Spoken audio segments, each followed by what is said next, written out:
Modern day Obsidian has been very hit or miss, and that has been especially noticeable this year, a year in which two open-world RPGs were launched by them. Avowed, a very weird experience. It had a whole inner voice thing that just did not work. The narrative, it was a bit of a mess. And besides Deborah Wilson's peculiar performance and an enjoyable combat system, I'll give them that, nothing about the game was memorable. The Outer Worlds 2, though, was a step forward, with surprisingly fun combat mechanics, world design that made use of your background, and really leaning into the choice and consequence that made them a household name over a decade ago. Although, the writing and characters and companions still just wasn't quite there, along with the scale. I've heard people describe these newer Obsidian RPGs as something you play while you wait for something you're actually excited for. And while I agree with that perspective, the potential is there. That's the thing. Both Avowed and the Outer Worlds 2 started off with bolder scopes, and bizarrely reeled things back in.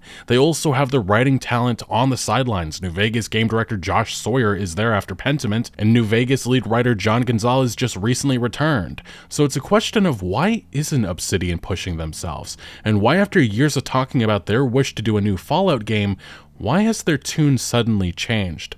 Unfortunately, the answers, I think, exist in the realities of Xbox Game Pass and modern Bethesda. But before we continue, this video is sponsored by Sword of Justice, the next-generation MMORPG that's redefining what's possible on mobile, and its open beta has launched now in the US. Justice is all about freedom, no grind, no pay to win, and no forced commitments. You can dive into massive open-world exploration, take on bosses with AI teammates, or go solo and treat it like a single-player RPG. The AI system is surprisingly advanced. NPCs actually remember your choices and react to how you play, which gives the world a lot more personality than most MMOs. Customization is another big highlight. You can build your character from the ground up, style every outfit, change cuts, dyes, even use the in-game photo and film mode to make your own cinematic clips. And since combat stats aren't tied to spending, everyone's on equal ground. Whether you're into branching deep narrative, competitive PvP, guild wars, or just chilling with pets and homestead building, it's got depth across the board, but without feeling like a second job. Sword of Justice is here, bringing AAA quality to mobile, with top-tier level visuals and tech to match. The open beta is out now. You can follow my link in the description below and download the game. Jump in now on PC or mobile devices. Thank you again to Sword of Justice for sponsoring the video and supporting the channel. It was just a couple of years after Fallout New Vegas launched that Fergus Urquhart, the CEO of Obsidian Entertainment, conducted an interview in which he talked about his idea for Fallout New Vegas 2, a game that they wanted to do. And he spoke about the Boneyard. That was the setting that he wanted to do. He said, we need interesting confined area, so I mean it could be LA, Fallout LA, that could be interesting. It'd probably be the Boneyard, which is from Fallout 1. It could be very different. It could be almost a Walking Dead meets Fallout-like thing because of all of the radiation. And that was the original idea, and over the years, Obsidian continued to talk about this possibility as maybe being realistic one day. And even with the Outer Worlds that came about, I think it was around 2018, 2019, they debuted the trailer talking about their identity, their Fallout New Vegas background, the original creators of Fallout. A lot of Obsidian Entertainment, that is where their love for games came from. Now with Obsidian Entertainment, even in 2022, just a couple of years ago, Fergus Urquhart said, my hope is that before I ride off in the sunset, I'd love to make another Fallout game. So for about a decade or so, we heard Obsidian Entertainment constantly talking about this possibility of working on Fallout New Vegas 2, which obviously wouldn't just be a direct sequel to New Vegas, but we're really just talking about a new spin-off in the Fallout universe. And seemingly this possibility was on the table based on some reporting that came from VGC right around the same time. Fallout New Vegas 2 is reportedly in very early talks at Microsoft, and since then something changed, something major, because this theory, this reporting, this identity, Obsidian talking about their Fallout New Vegas love and all of that, it just stopped. And it's really interesting when you look at an interview like this coming from Todd Howard with IGN right around 2019. And this is something that Ryan McCaffrey brought up, like, hey, you guys are all under the Microsoft umbrella now. Obsidian Entertainment, Bethesda, does that mean that, Fallout New Vegas 2 can happen? And this is what Todd Howard said back then that I think really still holds true to this day. super well liked, Yeah. very beloved over the years. Was there ever any thought to doing another Fallout game with Obsidian? Obviously, they're owned by Microsoft now, but did that ever go anywhere? I wouldn't say there were conversations. Look, love those guys. Fergus is I think one of the great people in the industry, and we've always had a great relationship with them. We like to keep it internal because we know what we want to do. So it is, if we can keep it internal, we would.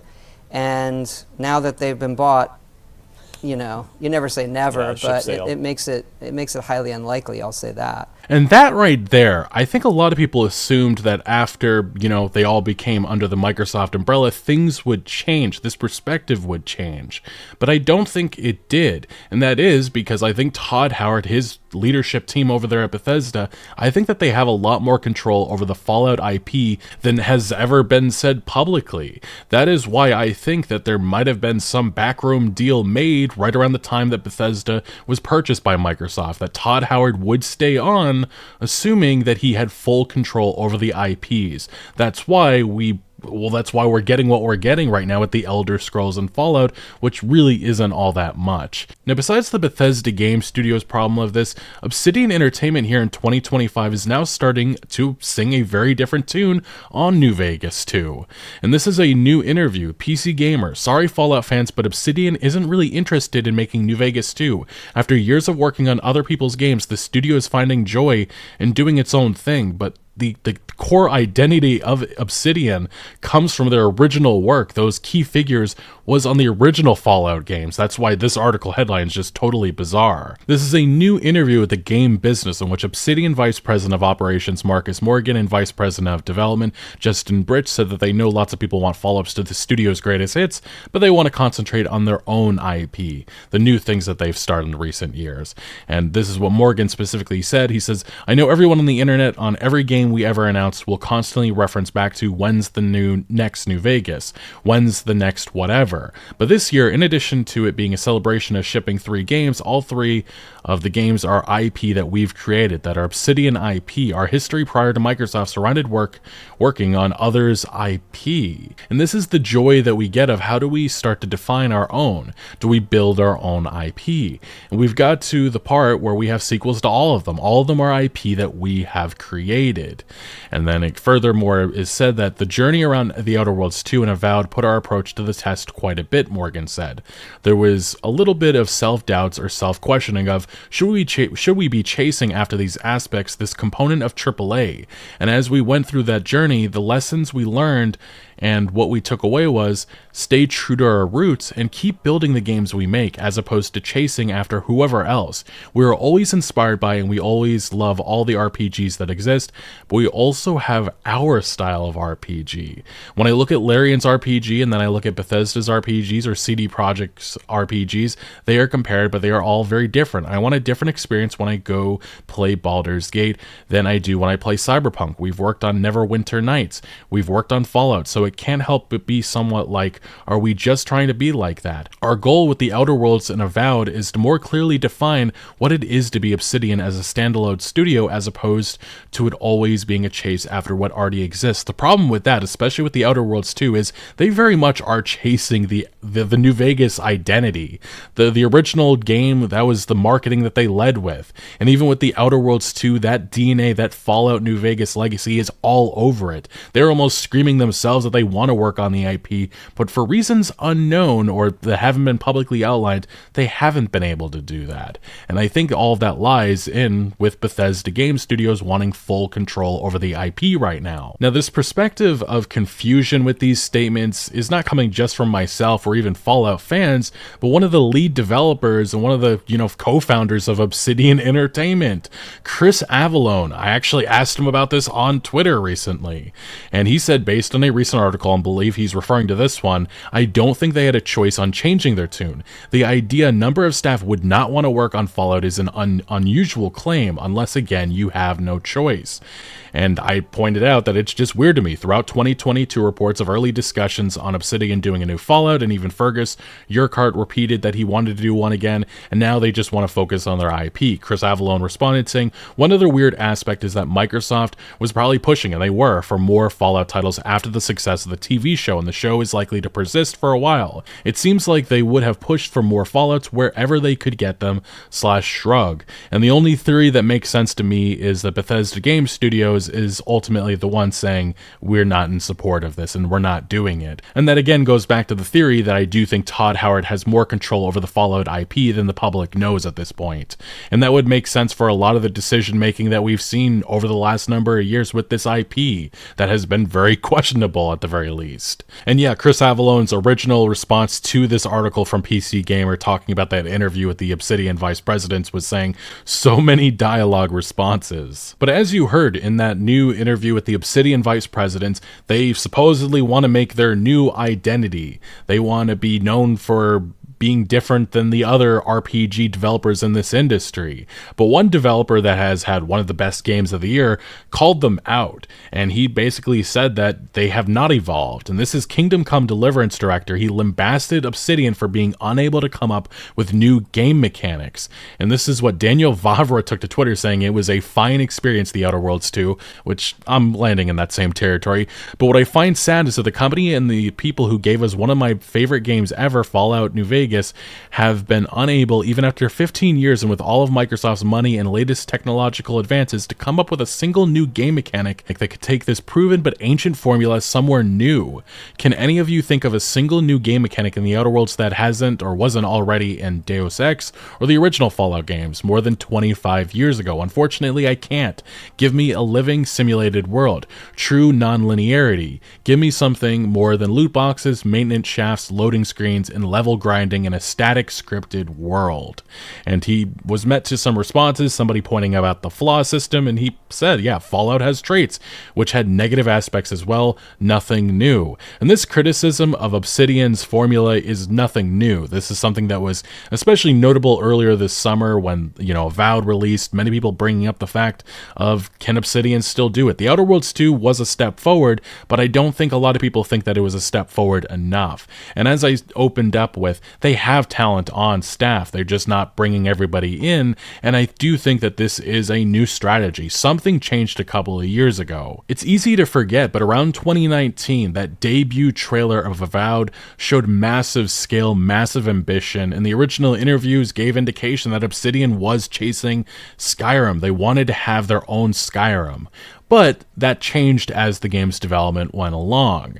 And Fergus Urquhart in an interview said, I think over the course of the time as we worked on it, Bethesda makes an awesome Skyrim, Mojang makes an awesome Minecraft, and Turn 10 makes awesome racing games. Referencing a handful of Obsidian sister studios at Microsoft, what we do is we make our awesome RPGs right. The feeling then was that Obsidian were better served not following Bethesda's example of a grand open world, but instead staying true to what an Obsidian game should be. That's when we backed up and said, again, what are we good at? What's our lane? That core for Urquhart is Obsidian's dedication to storytelling. Outer Worlds is the latest example of it. And even Pillars. Pillars is less linear than Outer Worlds, but it's still a game that has you go through a story. And Pillars of Eternity 2 was even less linear, but still, again, you have this core story as you're going. The thing is, though, they have been chasing that Bethesda identity for a long time. You still see that even here in 2025. So I just don't believe what they have been trying to explain for the last number of years, the excuses that they've been trying to dish out. Earlier this year, they actually indicated that one of the ambitions for Avowed was going to be making it multiplayer Skyrim before a reboot happened. It just sounds like the development of that game was an absolute mess, but there's even articles like this emerging. Avowed and the Outer Worlds 2 may have pulled a bait and switch. That's the feeling a lot of people have with the original announcements of these games and what we ended up having. And I think that's more notable, especially with Avowed. Now, Obsidian Entertainment, though, has done interviews, especially earlier this year, which showed what they're all about now, and it's just very different than what they were saying a couple of years ago. Obsidian says it won't chase huge profits or grow aggressively, and that's how it's going to last 100 years in the RPG business. Are we serious? Yes, and this is the same Obsidian vice president, and they talked about how they want the Avowed studio to make it to its 100th birthday, and the way that they're going to do that is by staying lean, holding on to talent, setting realistic sales expectations and not going all in on delivering huge profits. It's more of a thought exercise, but Morgan and Britch said that they genuinely want Obsidian to continue beyond their lifespans. Are we serious? Yes. And he says, why not? Because Nintendo was founded in 1889. Why can't they be that? One of the pillars of this plan is staying lean and invested, meaning small enough that none of Obsidian's employees feel like a cog in a machine. Morgan and Britch said that in recent years, they'd been considering opening multiple international studios or offices, but in the end decided to partner with existing studios rather than risk weakening Obsidian's culture by getting too big. Leanness can also refer to Obsidian's games. It doesn't aim for unprecedented scale or the most advanced graphics, and you see that in the Avowed and the Outer Worlds too. And before it greenlights a game, Britch says the studio spends a lot of time determining how much to invest in the project, with the assumption that it will be a mild success, not a smash hit. And that is exactly what we've seen so far. Among other things not mentioned here, Morgan and Britch's plan includes building institutional knowledge by aiming for the lowest turnover rate in the industry and continuing to release the kinds of games they have known for. Player freedom, world building, all of that at a consistent pace, not rushed, but often. And this year alone, they have released 3 games. Grounded 2, different than, you know, the open world RPGs of Avowed and the Outer Worlds too, but still, that is a lot of games for a studio of this size. And specifically, the Obsidian CEO revealed in 2025 that it's half the size of many AAA studios, even as it prepares to launch its 4th game in 5 years. And now I think there are 5 games in 5 years. And I think that is why Obsidian Entertainment makes the perfect studio for Microsoft Game Pass. And that is the reality that many people have been bringing up. This is before the recent changes this article, but Obsidian's modest ambitious with Avowed is just what Game Pass, Xbox, and the wider industry needs. But will Microsoft let them stick to it, keeping grounded? And I do think they are.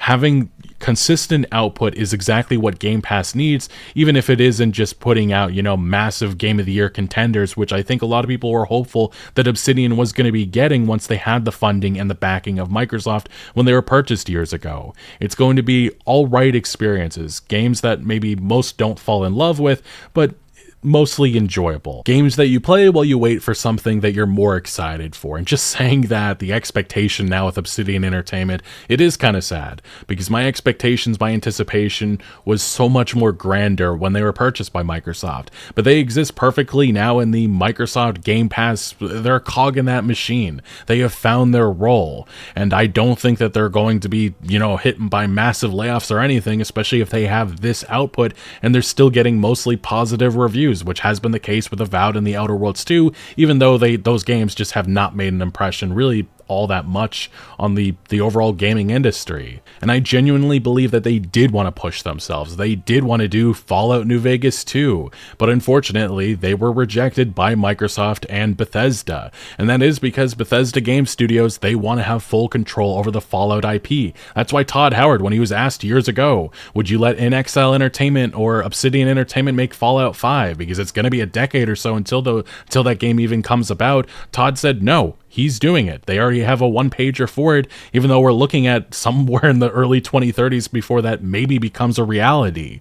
And right now, Fallout, what we're getting is Fallout 76, and they've been pushing that mad hard as of late. They're starting to have world expansions, and they're now having crossovers with the Fallout TV series. That is their focus, just like ESO was for Elder Scrolls. That's all they want for new Fallout, and that just makes me extremely depressed for the future of the Fallout franchise, but at the same time that there is potential. We can see new worlds, new stories within this universe. It's just seemingly one developer, one publisher is holding things back right now. And this isn't even an argument, this video, saying that, you know, Obsidian Entertainment's going to make a worthwhile Fallout New Vegas sequel or whatever. I genuinely don't think that it's going to end up being as good as what New Vegas was back in 2010, but I genuinely think it would have been better than what Bethesda has been putting out for the Fallout franchise in the last number of years.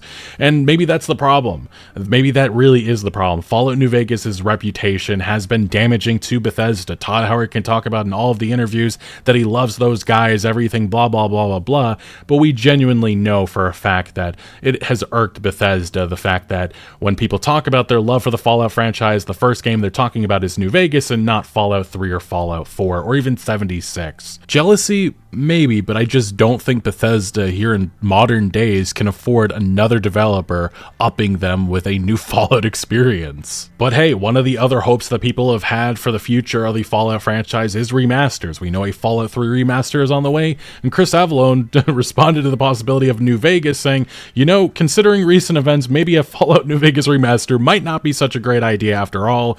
That is definitely a reference to what is right now happening with Fallout 4 Anniversary Edition, which has been an absolute disaster. That's really been almost all of Bethesda's releases since, what, the early 2000s? That is just what Bethesda is known for, and a lot of people cannot trust them with any of these launches, to be honest. Hey, at the very least, Bethesda was nice enough to honor the 15th anniversary of Fallout New Vegas with a $150 collector's edition that, yeah, everybody was asking for. They definitely wanted that. And Avellone did discuss the future of Obsidian Entertainment. If you were questioning what's on the horizon, it's apparently more Avowed 2. Apparently, aside from DLC plans for Outer Worlds 2, it seems like Avowed 2 is coming, and there's no plans for Outer Worlds 3, which is disappointing in my opinion, because the Outer Worlds 2 has shown its potential. I don't think we're going to see anything grander in terms of scale or scope, but I genuinely enjoy that far more than what we got with Avowed, but unfortunately it seems like more Avowed is on the horizon. Anyway, times have changed. Obsidian Entertainment is a very different game studio here in 2025, and the future of the Fallout IP definitely seems to be solely in the hands of Bethesda, and that definitely has me kind of saddened. But what do you make of all of this? Let me know your thoughts down in the comment section below. But thank you for watching. Make sure to leave a like if you did enjoy this video, or if you found any informative value. Consider subscribing for more videos like this, and I'll see you later.